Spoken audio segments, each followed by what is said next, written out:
نو دا 15 آداب مفتی شفیع صاحب رحمت الله علیه د بیان کړي دي په تفسیر معرف القرآن کې فی بیوت اذن الله د دې ما تحت بیان کړي دي.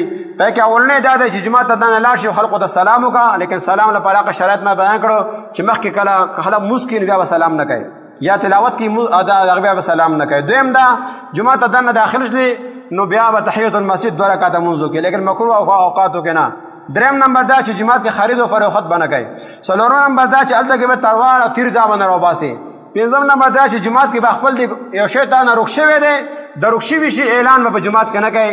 نبي علیه الصلاة والسلام فرمایي چې کوم سړی خپل د روک شوي شي اعلان جماعت کې کوي الله دې ته نه میلاو نه کړي.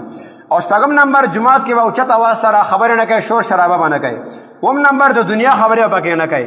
اتم نمبر جماعت کې چې کوم ځای کې ته ناست دی نو هغې ځای باندې چا سره جګړه مه کوه، دې ځای کې زه پرون ناست یم نن دا زما مستقل ځای دی لهذا دې ځای ته لږ شه، خلقو سره هغې باندې جګړه مه کوه.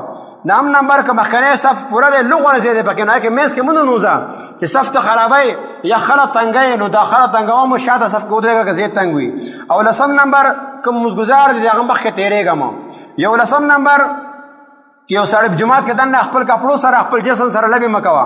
او 12 نمبر ګوتو نه ټقونه مه وباسه. ډېر خلکو عادت وي چې لمونځ نه فارغه شي بس ټول ګوتو نه ټق وباسي، دا ټقونه وهل دا مکروه دي، دا ته نه مه وباسه.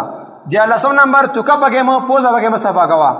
او 16 نمبر د دې کې دننه نجاست وي یا نجاست والا شی راوړل، بدبوداره شی راویشتل، بچی راویشتل یا لیونی راویشتل د هغې نه چې کوم د هغه ځان سره مه راوله. او 15 نمبر کثرت سره د الله تبارک و تعالی ذکر کوه. په دې 15 خبر باندې عمل وکړو تا د جماعت آداب و لحاظ وساتو، الله تبارک و تعالی د هغې بدله راکوي.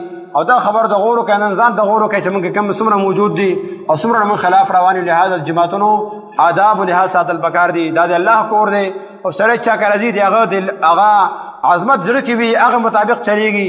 دغه وجه نه که دې کور ته راځي د الله عظمت په زړه کې راوله او د الله سره خپل تعلق په دې کې جوړوه. الله دې موږ د عمل کولو توفیق راکړي. واخر دعوانا الحمد لله رب العالمین.